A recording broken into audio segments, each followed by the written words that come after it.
Welcome, welcome, welcome to Walking the Path. I'm so glad that you're here walking the path with me. Welcome, everybody. Happy Thursday. It's Thursday, so we have to be walking the path. We're walking the path every day. Hey, welcome, welcome, welcome. So glad everybody's joining. Thank you for joining. So today, I want to talk to you about unbecoming. This is a major pillar for me, in my understanding, a major pillar of spiritual growth and development. That we have to unbecome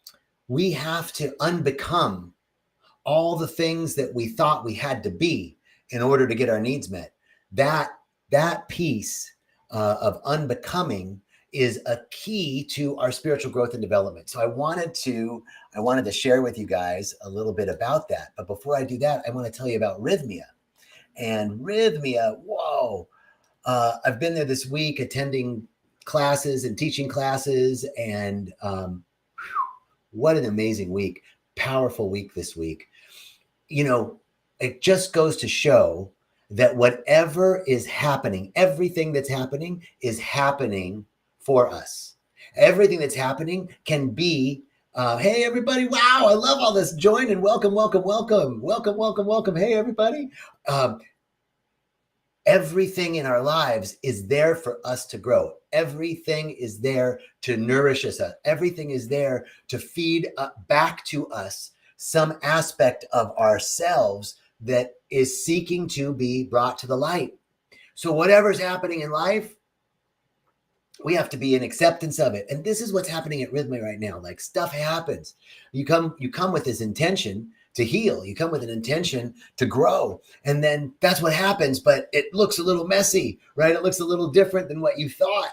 And I'm just acknowledging all those beautiful souls that are at Rythmia this week that I've walked with this week. The whole staff. It's not just me. My God, the staff, the holistic team, the shaman, the teachers, the restaurant staff, the front desk staff. Everybody is working together to make sure that you have the most amazing experience and a breakthrough in your life. Not just a breakthrough, but a miracle, a life-changing miracle that says that something's different now and I can't go back. There's no going back, right? Something shifted and I can't unsee the truth about myself. I can't unsee the truth that all is well and that I am a transparency for divine information, divine intelligence, divine love, divine light, divine beauty, divine joy, divine harmony, divine balance to shine through me. This is what happens. We clean up all the gook, all the stuff that we've become. We clean it all up. Heaven hospital on earth. I love that, Nikki. Yes. The barber Ishmael. Hey, hermano, ¿cómo estás? Gusto a verte. Acaba de afectarme. One of the guys that's watching is a barber that I met in San Jose. Super cool. Gusto a verte. Bueno, ok, entonces debemos adelantar en español. No sé. Okay. So Rythmia, amazing, amazing cocoon of transformation. It's a cocoon of transformation where you go in and what happens in the cocoon? The caterpillar gets dissolved. It turns into this mush. And then it gets remade into a butterfly. And it takes a little work to push out of the chrysalis, right? The butterfly's got to push out of the chrysalis so that when it gets out, its wings are strong enough to fly. So that's what's going on at Rythmia. Every week. And I get to be there and participate and witness. And whoa, I'm so grateful for Rythmia to be on this planet. I'm so grateful for Jerry and his vision and Jeff and his stewardship and vision and stewardship of Jerry. Like, I'm just grateful for it all and all my beautiful friends and family there and all the friends and family that I meet each week. Welcome, welcome, welcome. All right. Now, unbecoming, our topic of the day.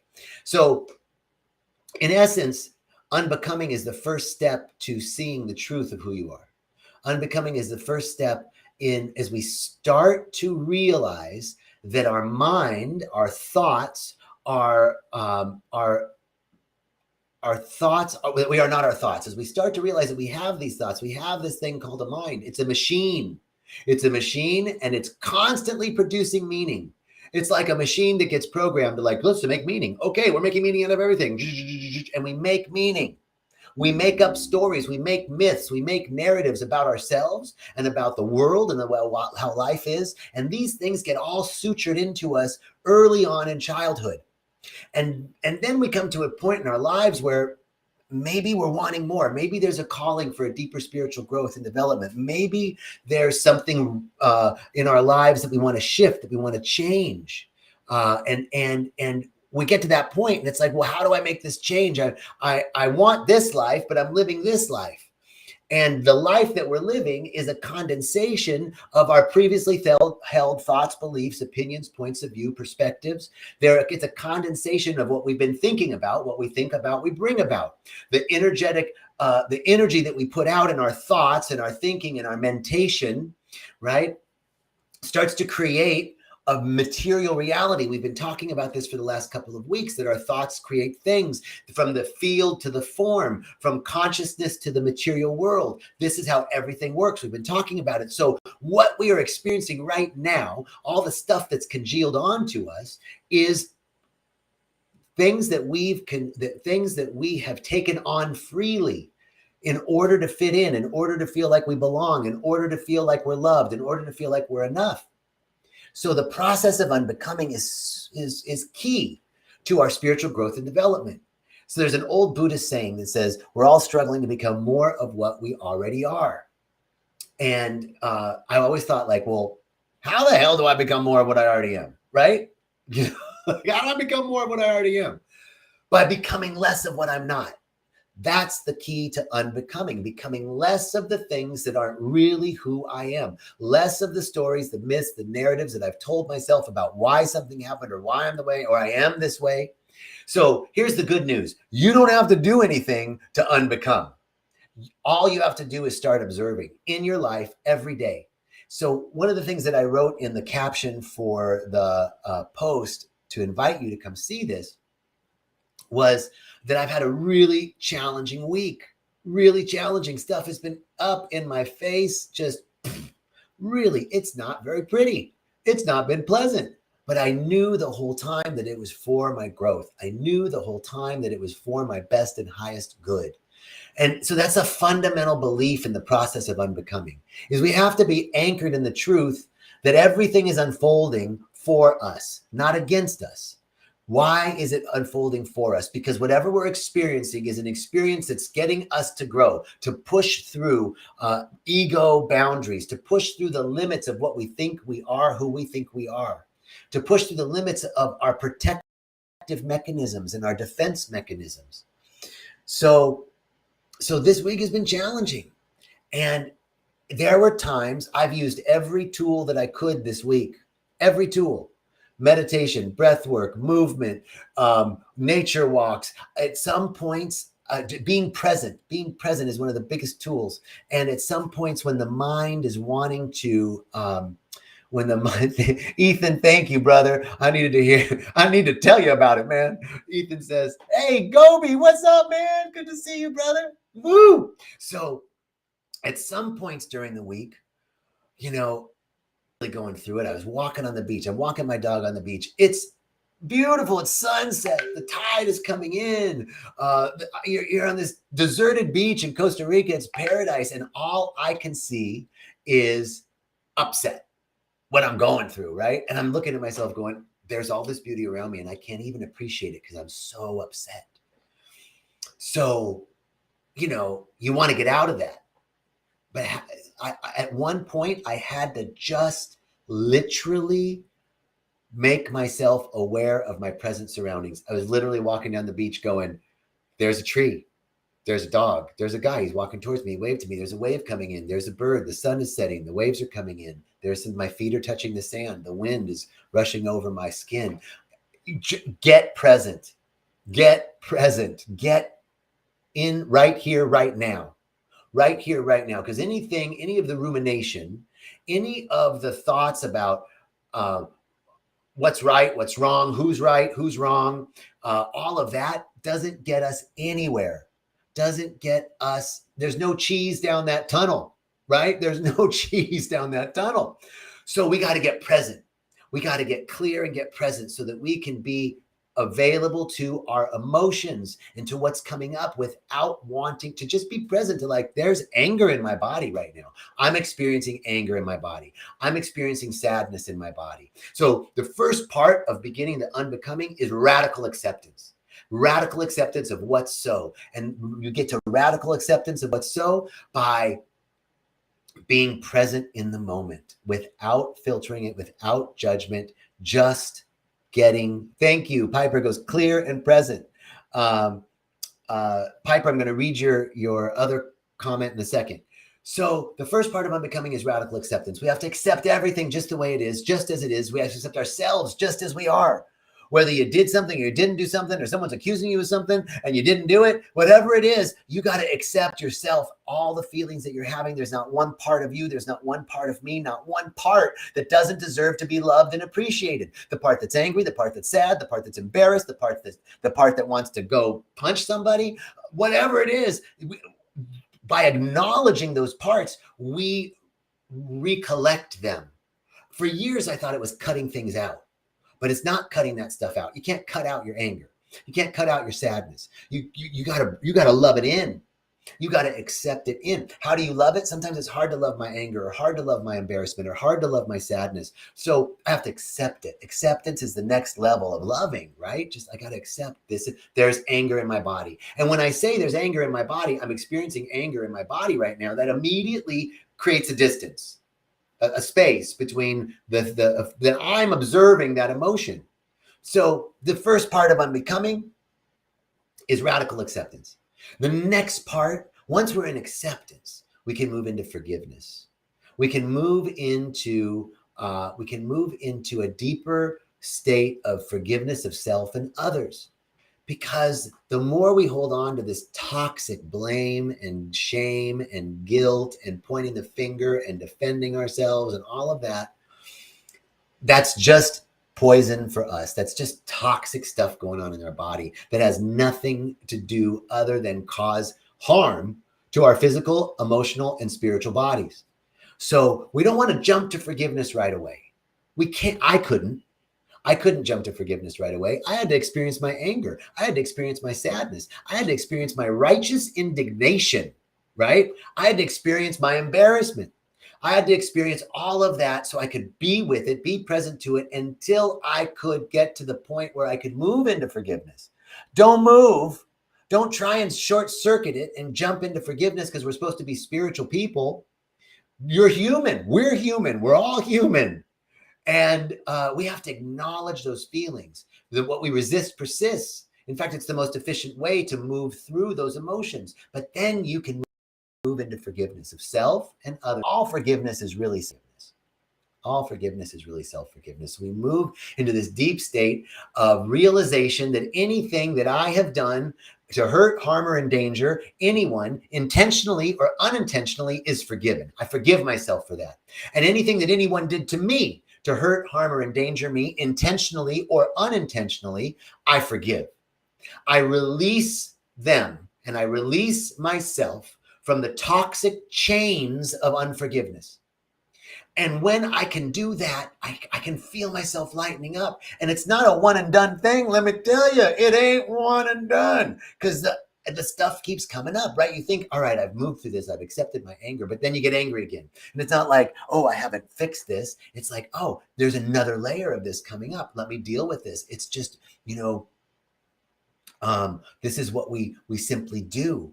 Oh, here it is again. Here it is again. Here it is again. And each time has a little bit less of a charge. Each time it gets a little bit less clingy to us. So we begin with our forgiveness. Another great forgiveness practice that I love and use is ho'oponopono, the great Hawaiian tradition. I'm sorry. Forgive me. Thank you. I love you. So I walk through that for myself. I'm sorry for all the times that I was defensive, all the times that I chose lower. I'm sorry for all the times that I didn't do my best. I'm sorry for whatever it is. I'm sorry. Forgive me. I can forgive myself for this. I don't have to hold on to this story. It's not doing me any good. It's not getting me any closer to the truth. I can forgive myself. I don't have to deal with this constantly. I can forgive myself. Thank you. Thank you for being willing, JJ. Thank you for being open. Thank you. You're saying this to yourself. Thank you, self, for being willing to move through this. Thank you. Thank you for all that you do. Thank you for being a good person. Thank you for trying your best. I love you. I love you. I love you. I love you just the way you are. I love everything that you are and everything that you're not. I have to go through this process for myself and then for the others. You know, as we move into forgiveness, we begin to step into a deeper state of surrender.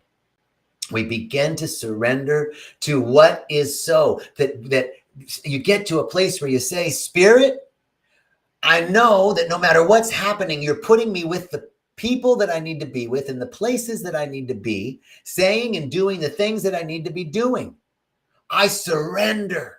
I surrender all. I surrender all to God. I surrender all to Spirit. I surrender all to the universe. I surrender all to the unfoldment.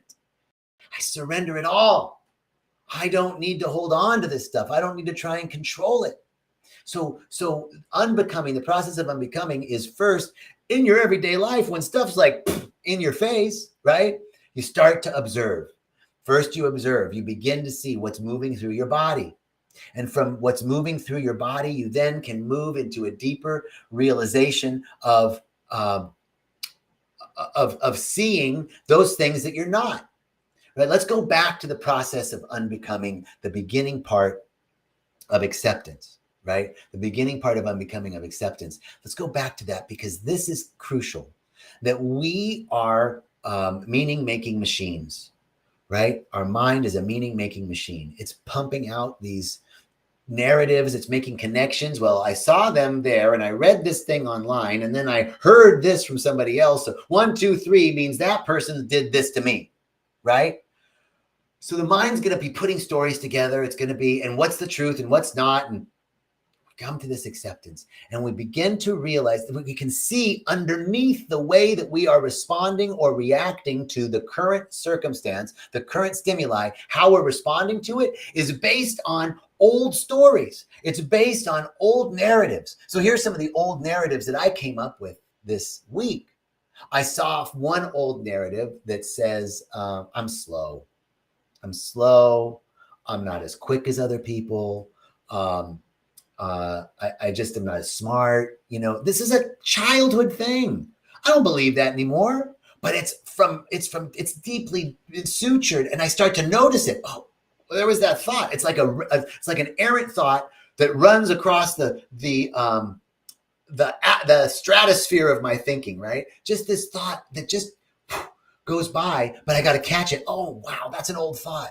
That's an old thought that I'm not quick. I'm smart. I just don't get stuff done fast. That's an old thought. That's a limiting belief. Another one was, this story. This is a story from childhood. I was the last of 6 kids. And I had 5 older brothers and sisters and my parents. So there were 7 people there to tell me when I messed up all the time. 7 people just like nailing me for all, nope. Of course they were all so much older than me, right? They were just trying to help out. But to me as a kid, it was like, I'm always doing something wrong, you know? So I didn't distinguish this story until recently, but stuff had been coming up and I started to distinguish this story through observation. And the story is, I've done something wrong. I don't know what it is, but I'm going to get in trouble. That's a childhood story, but I've been walking around with this sense of anxiety, this deep sense of anxiety, like something's wrong, something's going to happen, like waiting for the other shoe to drop kind of thing. Where did that come from? For me, it came from childhood. So we start to see, what am I feeling? I'm feeling like just anxiety. Something's going to happen. Something's going to, something's wrong. When do I first remember? Trace it back. When do I remember feeling that way? What are the thoughts and what's connected to that? When's the earliest memory of that? I started remembering all these times that my brothers and sisters and my parents were like, my dad he would flick my ear like really hard. He'd just walk up and be like, bam, I wouldn't know. I'd be doing something, and bam, whoa, what the heck? What did I do? I did something wrong. I don't know what it is, but I got in trouble, right? So So the part of unbecoming, and this, the first step of unbecoming with the acceptance piece, is that we begin to observe the narratives, that the old narratives that are supporting what the current circumstances are. And here's the beauty of the universe. That's why I said in the beginning, it's all happening for us. No matter how ugly, no matter how unjust or unfair or how sad, whatever it is that's happening to you, it's happening for you. It's happening for me to see something, for me to grow and expand, for me to deepen my forgiveness, for me to surrender fully to the process, stop resisting. So this is the process of unbecoming. Do I want to say anything else? Let me check in. Piper says, self-love and forgiveness feels impossible once loved ones have passed over. I find myself holding on to the emotions of childhood pain, can't seem to rise above. Parental words and wounds last a lifetime. Piper, you can do this forgiveness exercise with those who have passed over. And I want to tell everybody this. When my dad passed away 3 years ago, I went into ceremony. He passed away on a Tuesday, and we did ceremony on Thursday. And I asked to speak with him, and I got him. I didn't see him, but I heard him. And I asked Dad, "Is that you?" And he goes, "Yeah, it's me." I go, "Where's Mom? Is Mom with you?" And he goes, I thought you wanted to see me." I go, "Oh, that's my dad." And I go, "Yeah, I wanted to see you." And he said this to me. And Piper, I'm saying this to you. He said to me, "Son, you can always rely on me. And I can do more for you now than I ever could when I was on earth." So Piper, we can rely on our ancestors, on those who have passed over, and we can connect with them. But we must connect with them. We can connect with them. It's easier to connect with them in joy, but we can connect with them and start to say to them, maybe even get into a deep meditative state and see them coming to you on a cloud. See them floating towards you on a cloud. And now you're on a cloud and they're on a cloud, and you can speak to them, Piper, and you can say anything that you've intentionally or unintentionally done. I forgive you. Anything you've unintentionally or intentionally done to hurt, harm, or endanger me, I forgive you. We're human. You were just doing the best you could, even though it wasn't enough. But that was the best. That's the one thing I know, is that everybody's pretty much just doing the best that they can right now, So we can begin to say, Piper, I also think of this famous quote from Athenian statesman Pericles. He ruled Athens in like 300 BC, at the time of Athens' height, the height of Athens. And he said, "Who I am, I owe to those who came before me. What I become, I owe to those. No, who I am, I owe to those who came before me. What I become, I owe to myself. What I become, I owe to myself." So we can forgive. We forgive the past, and we can move from this point. All right, that was the past, and all those things happened, and now I can unbecome all of that and become my greatest expression. I can become that which I was meant to be. Nikki says, "Wow, I just realized the song Humpty Dumpty made me feel I was broken." What a great realization, Nikki. This is how trauma happens. Trauma isn't what happened. Trauma is the stories that we tell ourselves about what happened. So sometimes, like a nursery rhyme, Humpty Dumpty fell on a wall, made you feel broken. Personally, Nikki, let me tell you, I never liked The Sound of Music as a kid. I was like, ooh, it's so sticky sweet. Thank you. Nives, Jean Baptiste. Wonderful. Thank you, brother. Thank you. I'm looking at some comments here. Please excuse me, because I'm on different platforms. I don't know if you can see them or not, but wonderful. So we've talked about unbecoming. We've talked about unbecoming, the stories that we freely take on when we're young, and stories that tend to become embedded in our consciousness and that we act from. All we have to do is observe what's happening in our contemporary life and how we're reacting to it. And they lead us back. They're breadcrumbs that lead us back to those earlier stories. We get to see them. And in the act of seeing them, we get to forgive them. We get to forgive ourselves, and we get to forgive others. As we move into a deeper state of forgiveness, we surrender. And as we surrender with patience, we surrender with patience, we surrender with trust, we surrender with meditation, we surrender with awareness, and we surrender with faith. Faith that it's all going to work out. Trust that everything has already worked out. It already works, it always does. If it hadn't worked out already, we wouldn't be here. A patience, everything happens at its own time. Everything unfolds. Flowers bloom in different times, different ways, different soil. Everything is different. Things happen in nature in its own time. One seed germinates in 30 days, another in 28. It's life, patience, trust, faith, awareness. Awareness is the first part of unbecoming. We must bring our awareness to what's showing up for us. And then finally, meditation, finally, meditation. We start to pay attention to what's real, not the shit that's going on in our heads, but the truth of life, that life is unfolding for life, that life is for life, that life is for itself. Life is always for more life. Think about the blade of grass that pops up through the concrete. Think about that. I love Jurassic Park statement. Life will find a way. Life will find a way. So life is for more life. Life will find a way. Life is for itself. And guess what? We're a part of life. We're alive. We don't have to go anywhere to connect with nature. We are nature. We're nature itself. Living, moving, being. So if life is for itself, and life always finds a way, and life is for more life, and we're life itself, then life is for us. No matter what the appearances are, life is for us.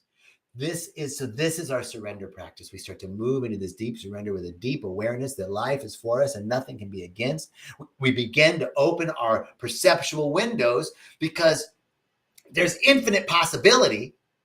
We're just interacting with that infinite possibility in a limited way.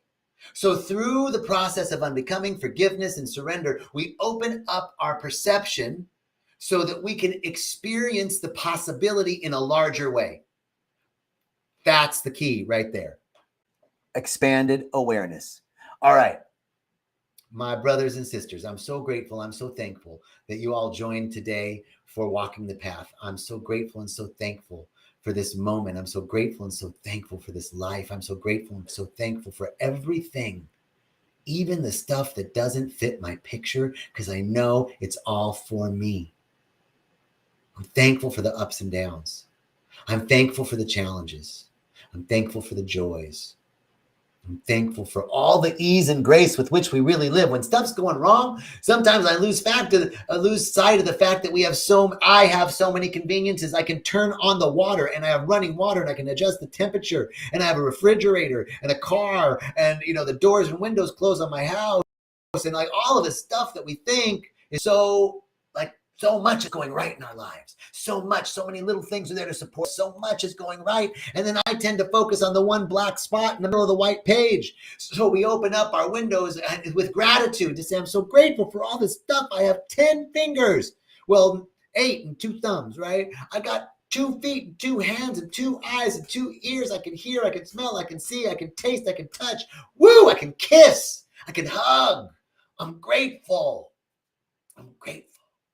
And this is the moment where we recognize the divine presence. We recognize that there's something greater than just this, sum of the parts. We recognize that there's something greater that moves dimensions and spins out galaxies. We recognize it. And I know that it is from this infinite field that I emerge and you emerge. We can't be separate from the thing itself. We didn't come from nothing. We came from something. And we have all the qualities and quantities of that something. Unlimited. There's no max on God. There's no cap on God. So if we're one with it, and it's this powerful, it's this loving, it's this omniscient, omnipotent, omniactive, and omnipresent, then I can speak this word for myself and for each of you, knowing that everything is working together for our good, that all of our needs are met.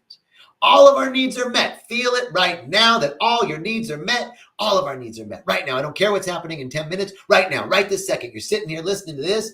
Your needs are met. You don't need anything right now. I don't need anything right now. Right this second, I'm okay. We move on moment by moment by moment to build a consciousness of all needs met, that everything is unfolding for our best and highest good, that everything always works out for us, that we hear the voice of intuition, that we are guided, that divine wisdom flows through us, that spirit directs us to exactly who we need to be with, where we need to be, when we need to be there, what we need to be doing, to people and things in our lives, the circumstances that occur are happening for us. If it's not a vibrational match, we move on. We send love and blessings, we send love and forgiveness out, and we move on.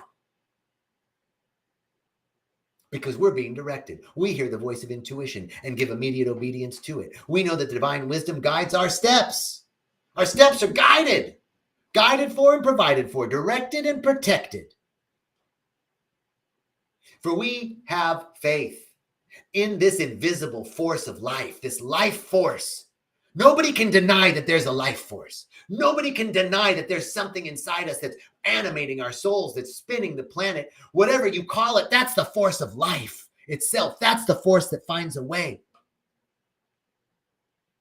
And so I know it is this life force that is carrying me, that is leading me, that guides the way, that makes the bumpy ways smooth and the crooked ways straight. It is this magic-making integrity that brings us our truest heart's desire. All we must do is cultivate that which in us to realize our highest good, our highest desire. So my prayer today is that each of us have a deep reckoning within us and open up the perceptual windows, open up our perception to participate and interact with infinite possibility and infinite potential, so that we can live a life that we love, so that we can live a life of full expression, that we're delivering all of our gifts and talents onto the planet and being a beneficial presence. Through individual transformation, we create a world that works for the best and highest good of all. That's what we're here for. That's what we're here to do. And we do it by surrendering. We do it by unbecoming. We do it by forgiving. We do it by bringing our awareness to what's happening, opening up to see something new. And we know that the presence of God is always guiding us, always helping us, always living us. So we let it be. With such gratitude, we're going to let it be. We know that the presence of infinite intelligence, the life force itself, is moving through and as everything, so we can let it be. We don't have to try so hard. We don't have to strive so hard. We can let this magnificent force of life, the presence of God, the intelligence of God, the love of God, the wisdom of God, we can let it carry us on the stream of life, so that we're caught. We're caught by the surprise of our own unfolding, better than we could have ever imagined, more good than we could have ever imagined, more love, more prosperity, more health, more vitality, more abundance, more peace, more joy. It's all happening for us. Even when we're in the muck, even when we're in crud, the lotus blossom rises above. We're blooming, baby. So grateful, so thankful. I release this word. I let it be. I let it be. I let the life force be. I let it do its work. And say amen. Ashe, aho, hayaya. Much love. Thank you.